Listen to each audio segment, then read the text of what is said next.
Your brain is the most powerful weapon in the world.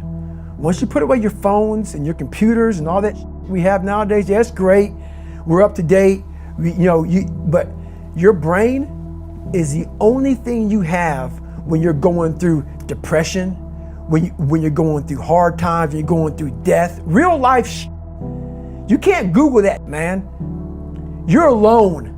You're alone. You may have a shrink you're going to, you may have a best friend you're going to, but there's 24 hours in the day where you're alone in this brain, and your brain is talking to you in all kinds of ways, and it wants to control you and pull you in these different pockets.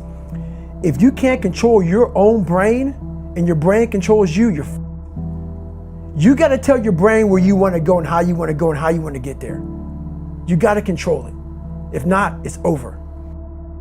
What existed for me was, okay, man, how am I going to make this work? And all I knew back then was hard work. The only way anything gets accomplished. That's all I heard back in those days. You gotta work hard. You gotta work hard. I'm not getting I can't get this paragraph. I can't remember what the f***'s in this paragraph to pass this test to get in the military. Read it again. Still not getting it. Read it again. But if you're not getting it, write it out. And that's how I started learning. Okay, well, I gotta write out everything I do. And then write it out again, and write it out again. And guess what happened? I got it. I can't swim. I'm negative buoyant. Go back again. I can't swim. Go back again. Go back again. Go back again. I got it.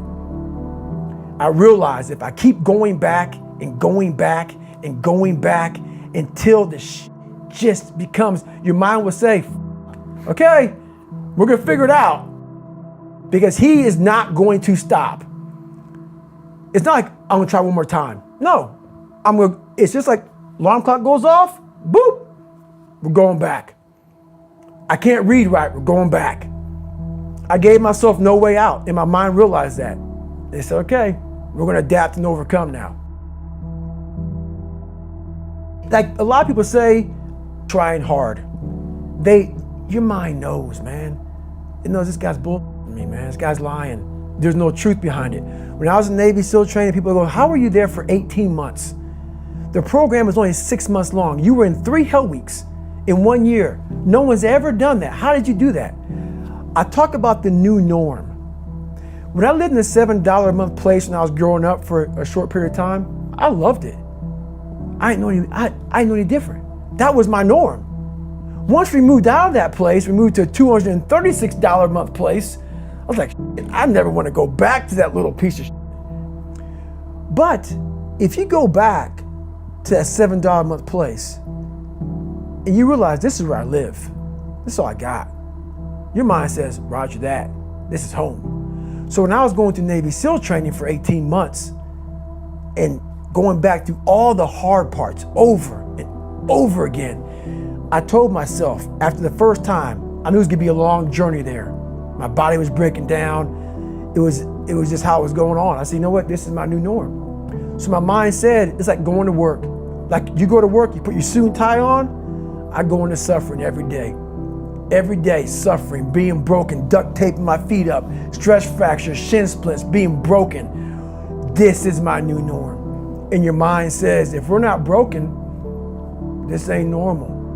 We gotta be broken. So then your mind starts to get tougher and tougher and more callous. People go, how did you run on broken feet? Broken shins. My mind knew this is how we operate. We're in Navy SEAL training. This is what we are. I became hell. And that became my new norm. I gave myself no way out. There was nothing outside these walls of hell. Nothing. I love God, but for a short period of time, I became the devil because that was hell. I became the boss, the owner, the CEO of Navy SEAL training. That was my mindset. And that's how you get through things. You immerse yourself in wherever it is, and you become that. You become that and give yourself no way out. When I was 297 pounds and I was fat as hell trying to be a Navy SEAL, the scariest thing in the world to me, even to this day, was that could have been the rest of my life. I thought then I was trying hard. That's the scariest thing in the world.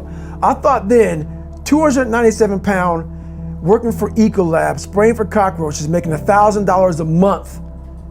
I thought that was me at my 100% potential.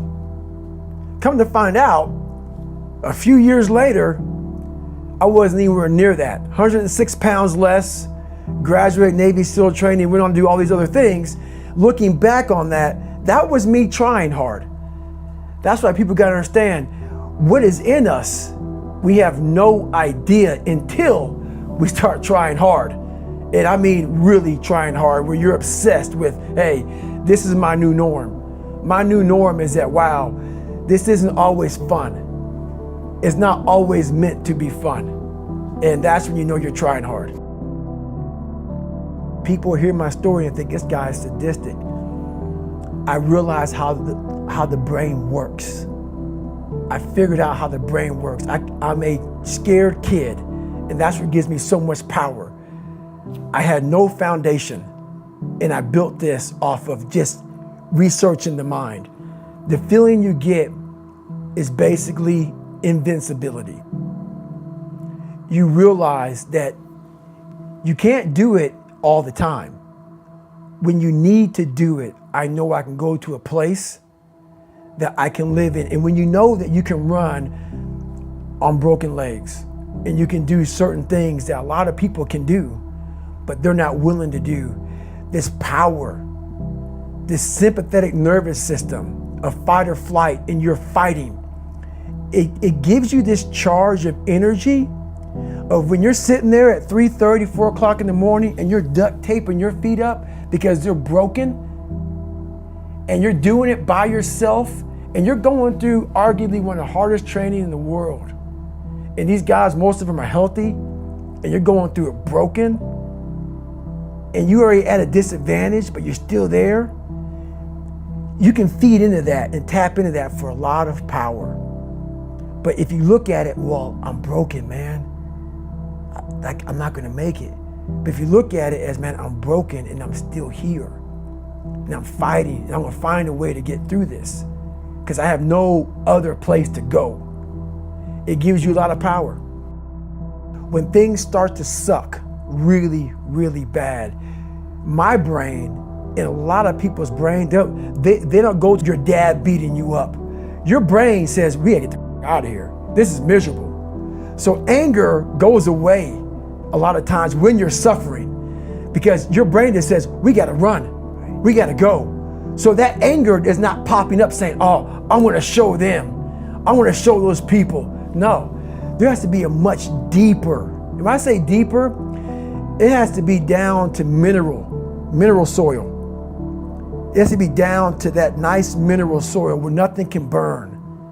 You can't burn dirt. So it has to be down that low, that literally is something in you that's at the core of your soul. But you don't find it unless you spend a lot of time with what you want to be in life. I can't give that to you. Right. You can't give it to somebody. When you find your true passion in life, and my passion for me wasn't like, oh, I want to be, I don't give a Navy SEALs, Army, I don't give a shit. I want to serve my country. I want to be someone that I'm proud of. I want to look at myself in the mirror because I was so disappointed. That accountability mirror I talk about, I was so disappointed in what I saw every day. I wanted everybody to love David Goggins. And a lot of people did. I didn't love myself. But I knew a lot of us want to find peace first. So people say, man, you always talk about this suffering and pain and I'm at peace right now because I went through that. Right? You don't find peace first. If you do, Merry Christmas. More power to you. More power to you. I found peace on the opposite end of finding myself. And no one really finds themselves without going through trials, tribulations, suffering, accountability. And accountability is suffering. Being accountable every day for doing right for yourself, for the people next to you, it's miserable. It's hard. So, even the smallest details.